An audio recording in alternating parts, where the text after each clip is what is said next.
Where sovereign states have failed to address climate change, local governments and non-governmental organizations are proceeding to fill the void. The United States government neither has regulated greenhouse gas emissions or ratified the Kyoto Protocol, but a number of states and cities in the United States have enacted legislation to bring their jurisdictions into compliance with the spirit of the Kyoto Protocol. These are largely symbolic gestures because state and city governments have not had jurisdiction over greenhouse gas emissions and cannot become parties to the Kyoto Protocol, a treaty among sovereign states. Nonetheless, such legislation does influence emissions from the operations of these entities themselves. For example, some states and local governments require that their departments purchase more fuel-efficient vehicles.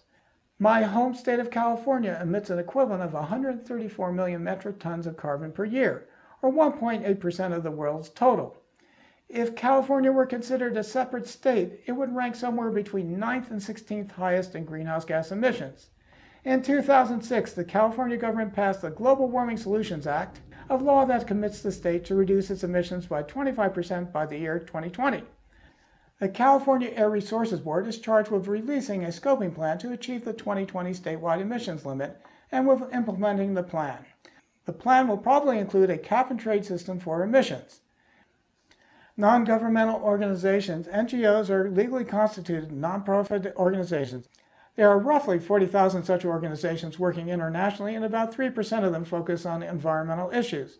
For example, the Climate Action Network is a worldwide network of over 430 NGOs that promote government and individual action to limit human-induced climate change to ecologically sustainable levels. Social policies on global climate change presents many challenges. A. Its worst effects are often not experienced by those most responsible for the problem.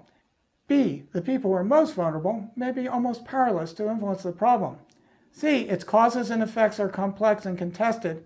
And D. Governmental mechanisms to address the problem are often weak, under-resourced, and fall under the purview of many bureaucracies.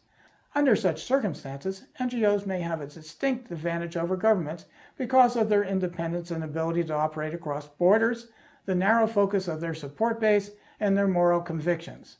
For example, negotiations of a treaty to succeed the Kyoto Protocol have engaged many NGOs in the process, particularly environmental and public interest groups.